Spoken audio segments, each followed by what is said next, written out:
नमस्कार। आज दिन भर की बड़ी खबरों में आपका स्वागत है। मैं हूं सुमन।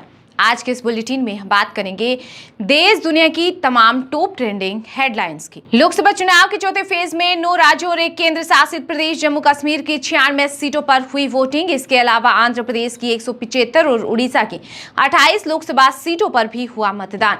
इस दौरान बंगाल और बिहार में 2 लोगों की हुई मौत। जनता ही मेरी असली वारिस। हाजीपुर में जनसभा के दौरान बोले पीएम मोदी, कहा कि इंडी वालों का बटन दबाया तो आपका वोट होगा बेकार। लालटेन वालों ने बिहार में अंधेर गर्दी फैलाई और जंगल राज दिया।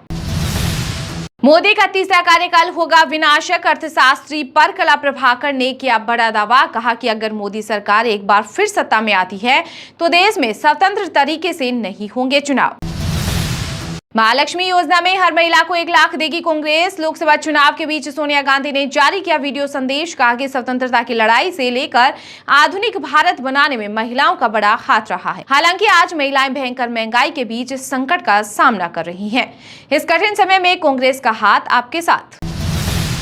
चुनाव नतीजों के बाद मोदी प्रधानमंत्री नहीं रहेंगे, इसके लिए हमें सितंबर 2025 तक इंतजार करने की जरूरत नहीं।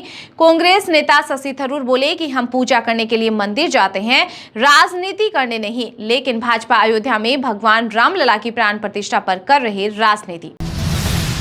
सुप्रीम कोर्ट ने अरविंद केजरीवाल को दिल्ली के सीएम पद से हटाने की मांग वाली याचिका पर सुनवाई से किया इनकार। कहा कि यह देखना एलजी के अधिकार क्षेत्र में आता है कि कोर्ट किसी को पद से हटाने का आदेश नहीं दे सकता।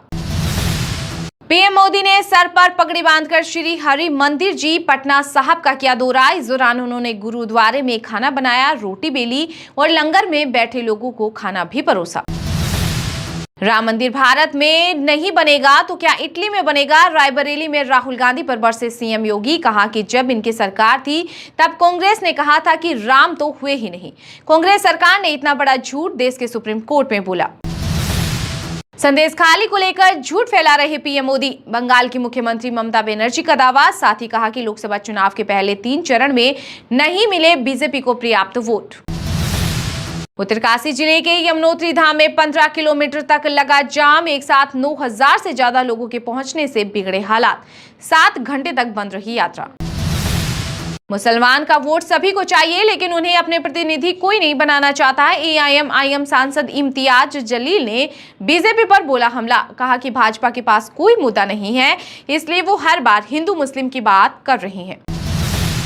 यूपी राजस्थान समेत देश के ज्यादातर हिस्सों में 16 मई तक भारी बारिश की चेतावनी, साथ ही बिजली गिरने और तेज हवाएं चलने की भी संभावना। इसके अलावा पूर्वी व दक्षिण भारत में भी बिगड़ेगा मौसम। आईएमडी ने जारी किया अलर्ट। सीबीएसई बोर्ड ने जारी किया 12वीं का रिजल्ट। कुल 87.98% स्टूडेंट्स हुए पास, जो पिछले वर्ष 87.33% से 0.65% अधिक है। रॉयल चैलेंजर्स बेंगलुरु ने आईपीएल के मौजूदा सीजन में लगाया जीत का पंजा। 8 साल बाद फिर से दोहराया यह कारनामा। फिलहाल प्लेऑफ में पहुंचने की अपनी उम्मीदों को रखा जिंदा। वीडियो पसंद आया है तो लाइक कीजिए, और हाँ, अभी तक आपने इस चैनल को सब्सक्राइब नहीं किया है तो सब्सक्राइब करके बेल आइकन को भी प्रेस जरूर कर लीजिएगा।